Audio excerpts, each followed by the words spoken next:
I, 28 male, am an only child. When I was a teen, my parents divorced when my dad found out my mom cheated on him. This was devastating to my dad. My parents were best friends and started dating when they were 18. I played sports and my dad was my coach, so I had a much closer relationship with him than with my mom.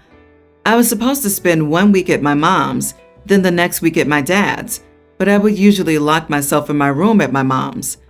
Usually my dad would drop me off, and I would get on my bike and ride a couple of miles back to his house. My mom would ask me things, and I would pretend like she didn't exist. It got so bad that lawyers got involved, thinking my dad was turning me against my mom. My dad encouraged me to spend time with my mom, but I couldn't. My mom tried putting us in therapy, but I would sit there till the time was up, not saying a word to her. Eventually, my mom broke down and let me live with my dad. I haven't spoken a word to my mom in 15 years. She would show up to my games alone. Sometimes I would ask my dad to tell her to leave. Occasionally, I didn't even notice she was there. She would try talking to me after, and I would walk right past her. I cut her whole family off besides a few of my cousins around my age. She showed up at my high school graduation, and I asked a couple of teachers to remove her, and they did. She never dated anyone else to my knowledge, and was still attempting to reconcile with my dad a few years before he passed. She called it the biggest mistake of her life and begged my dad to forgive her. When my dad passed a couple of years ago, she tried to show up to the funeral, and I met her outside to ask her to leave. My fiancée Rachel was with me when I did this, and my mom cried when she learned we were engaged. Rachel introduced herself as my fiancée, saying she couldn't believe that I hated her still this many years later. So last week, I received a letter from my mom with a large check inside. In the letter, she said she couldn't live knowing she wouldn't be invited to her only child's wedding, that her whole family was hurt that I had cut them off, and that she had been keeping tabs on me all these years through my cousin's updates, out of respect for me, but couldn't handle not being at the wedding. I ripped the check up and sent it back to the return address. She shouldn't have even known my address as I keep her blocked on social media. I called up my cousins, who admitted that since I was 14, they had been providing my mom with updates on me, prom pics, college updates, engagement photos, and they sent her my address. I was so mad that I told them they wouldn't be invited to the wedding anymore because I didn't want my mom getting access to it. Rachel is saying that I'm going too far now and uninviting my cousins along with freezing out my mom's whole family because of her actions is an idiot move. Am I the idiot? Edit. The cheating was with a teammate's dad. This was highly embarrassing for me and caused me to move towns. Also, it caused me to lose friends. Not the idiot. You're not cutting off your cousins because your mom cheated. You're cutting them off because they broke your boundaries. They knew you wanted nothing to do with her, yet they sent updates and your address? This is a major betrayal. She could have turned up at the house, and you would have been unprepared. I made it very clear that I would cut them off if anyone told my dad about my life, specifically my wedding details. I didn't want him and his wife turning up making a scene. I will go out on a limb and say you are the idiot. You acting out as a teen is to be expected. Deciding not ever to forgive your mom is totally your right, though it was 16 years ago, and you, while affected, were not the aggrieved party. However, the fact that you are still throwing tantrums like a child at the age of 28 makes you the idiot. I'd even go so far as to say your fiancé should consider this a pretty serious red flag. To me, the fact that you can act with such hatred and spite over something that happened over 16 years ago and only peripherally involved you shows a pretty serious character flaw. At the very least, she should be concerned about what it would take for you to direct that anger at her and what form that anger would take. And how many parents don't even give a crap about their kids? His mom showed up to many of his games and events and probably lives for the little and scarce updates the cousins would give. Yet some parents dump their kids with their grandparents to be raised and never see them again, and genuinely don't care about their kids. Honestly, I think keeping up this much anger for so many years is hurting you just as much as it is your mom. You are the idiot for what you're doing to yourself. This doesn't honor your dad, by the way. My wife and I have been fostering Amelia for around 6 months. and we're taking her on her first vacation right now. It doesn't snow where we live, so we rented a cabin at a hotel. The hotel has rooms and cabins in a tourist city in the mountains, so she could play in the snow. Amelia has always been closer to me because I lost my job right before we started fostering her. We decided it would be a good idea for me to be a stay-at-home mom because she has a chronic illness that requires her to spend a few days in the hospital. She also has very severe anxiety, PTSD, and trust issues. One of the worst things you can do is yell at her. She went grocery shopping with my wife yesterday, and when they got back, my wife was taking a little longer to come inside. Amelia instinctively closed the door behind her, and a few minutes later, we heard banging on the door. I opened the door and my wife stormed in and yelled at Amelia because she accidentally locked my wife out. Amelia started to cry and locked herself in the bathroom. I was furious and told my wife to get her bag and get out. My wife asked where she was supposed to go and reminded me that we were 4 hours away from our house. I told her to go to the lobby and see if there is a room available, or go to the hotel next door or the one across the street. I said I don't care where she is, as long as she gets the heck away from my kid and me. She left and texted me a while later to let me know that she was in a room at the hotel next door and asked about Amelia. I told her that I had to sit outside the bathroom for over an hour before she opened the door and that she wouldn't stop crying. Amelia and I ended up going home early because the vacation was already ruined, and she wanted her room with her stuffed animals and our cat. My wife will get a rental car and will be here tomorrow. Our neighbor saw that we came home early, and I told her about my wife yelling at Amelia. She said I shouldn't have kicked my wife out and came home without her, and thinks we should have worked it out that day. My neighbor is like a mom to me, and I take what she says seriously, so I wanted to know if I was the idiot. You are the idiot. Instead of modeling what to do and how to handle relationship disagreements or parenting mistakes, you went nuclear and not only kicked your wife out of the room, but also made comments like, "Get away from my kid and me," and then abandoned her 4 hours from home. Do you realize that Amelia sees that and may now assume that she could be left abandoned if she messes up? She could be left abandoned, or that your wife is not her parent or part of the family in any way. You are treating her like an extraneous individual who's also an ATM for you and Amelia. Me and my kid? Dude, you have a wife too. If anything, you should have known that she probably doesn't know, considering you take Amelia everywhere yourself. And yes, I agree with your neighbor. First you berate your wife, kick her out, and then tell her to waste money on a car rental because you don't want to be in the same car as your wife? Fine, your wife blew up at being locked outside in the snow and was upset. You, though, decided to outdo her in the tantrum throwing stakes by kicking her out of the cabin and effectively shutting down the vacation. So instead of treating this as a good opportunity to show your foster child how to de-escalate, you end up showing her the exact opposite.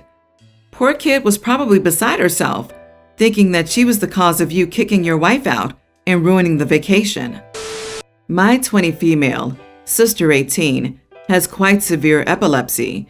She has taken medication, but for some extra protection, a few years ago when I was 15, my parents and her doctor decided it would be best if she got a dog that could warn her when she would have episodes. They also said some of the side effects of the medication were not ideal.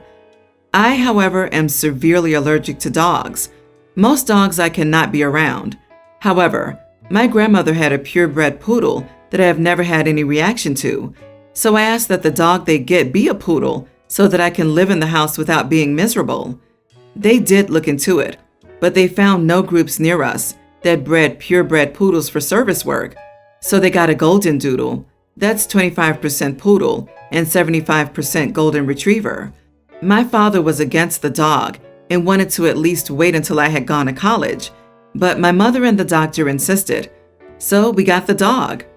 The dog still caused an allergic reaction because of the golden retriever, and no allergy medicine completely worked and had no drowsiness side effects. And since I had school and work and sports, I couldn't take it. When my parents divorced, it was still an issue because the dog was at both houses. When I went to college, I tried to avoid going home because I would have to be around the dog. And when I did, I only went to my dad's house. My mother is getting married again in April. She invited my sister and me. I was surprised she wanted me to go since she was saying she was keeping it small, but she really wanted me there. However, my sister and her dog were going to be there, so I politely declined, and I made plans for that day. My mother is very upset and says she wants me to take medicine to get over it and that I'm unreasonable. I don't think I am because I don't want to go, and I don't think I should have to take medicine to be at the wedding of someone who doesn't care about my medical needs, but she thinks I should suck it up. Other family members think I'm being ridiculous and trying to hurt my mother by refusing to go. Am I the idiot here? No idiots here. The dog isn't there as a pet. Her doctor confirmed that getting one was required due to the severity of her epilepsy. You can't be around the dog because of your allergies and have said as much. It seems like a no-win situation whatever you choose.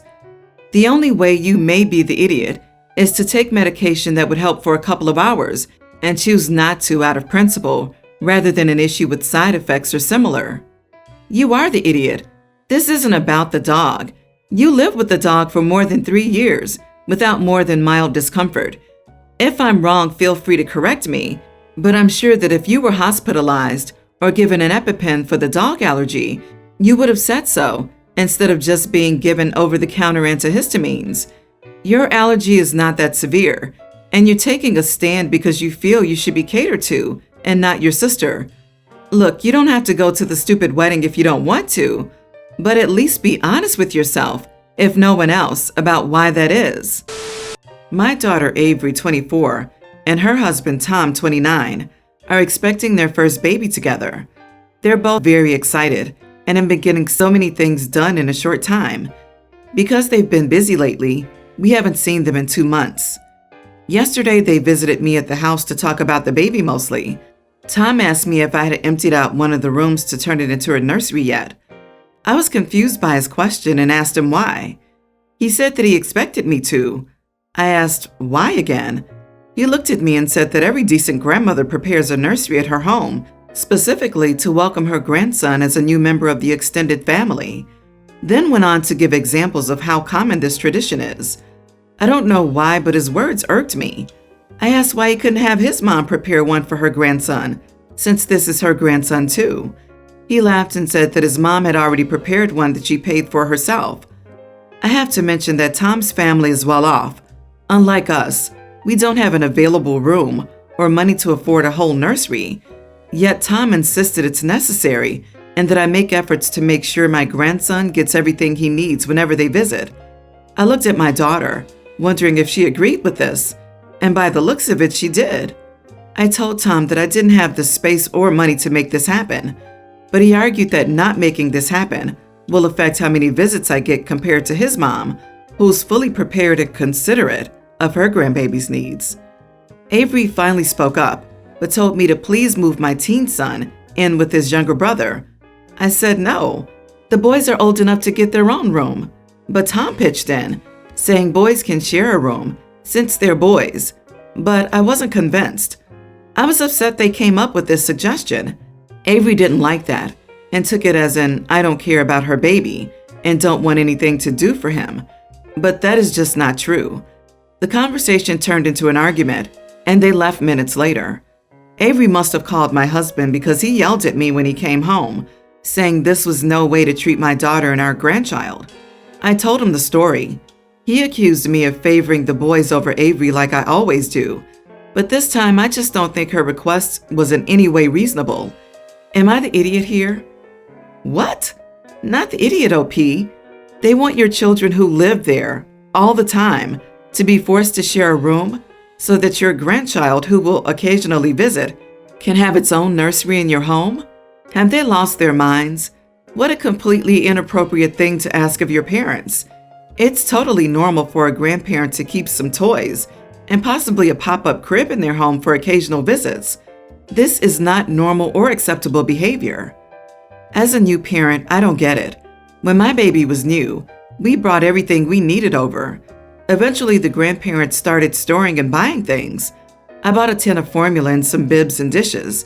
They each picked up some toys and books. My mother-in-law purchased a pack and play, My mom is storing mine that we don't really use. I'd honestly be super offended if anyone other than me had a full nursery. Like, how often do you expect me here? Also, I've never heard of this tradition. However, I do know plenty of parents who bring what they need when they travel. So this sounds like a luxury accommodation situation. Tom should get some perspective and be glad he has two families with grandparents who are alive and well. I think many toxic mothers-in-law try to convince new moms to give them overnights with their newborns so they can pretend it's their baby. Also, why is Tom speaking for OP's daughter like he's the contract negotiator for their marriage? The fact that OP's husband thinks this complete backcrap demand is OP favoring the boys makes me wonder if Avery is his golden child. Why would he want to put an unborn grandchild who will visit only occasionally above his own children? That is baffling. This is just a weird scenario. My 29 female, sister 31, and her two little children are currently staying with me. My sister's husband is traveling for work for a week or so, and I agreed to let them stay because my house is closer to her kids' school, so it's less driving time for her. Usually her husband does it, and so there's just another person there if she needs to run to the store or do something and doesn't need to bring them. Yesterday, she and her daughter were making some cookies. Her daughter was carrying the vanilla over to the mixer and dropped it, and basically the whole bottle spilled on the floor. If it was the inexpensive stuff you get at the store, I'd have no issue paying for it, but the bottle she spilled had been used once and was more than $30 and takes a long time to ship. Luckily, I had an extra bottle, but I did ask her if she could pay for a new bottle of vanilla, as I can't afford to be buying more than necessary because of the price. She got a little upset at this and said I shouldn't have something I wasn't willing to replace in a kitchen used by 3-year-olds.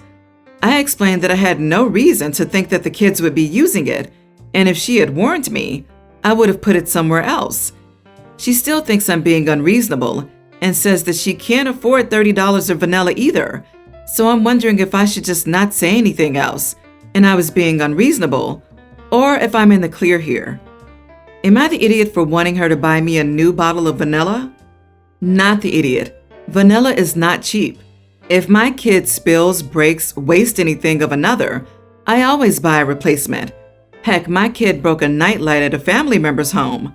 I ordered a new one before we had left the next day. And not cheap, I might add, as it was Christmas styled and in the middle of the summer.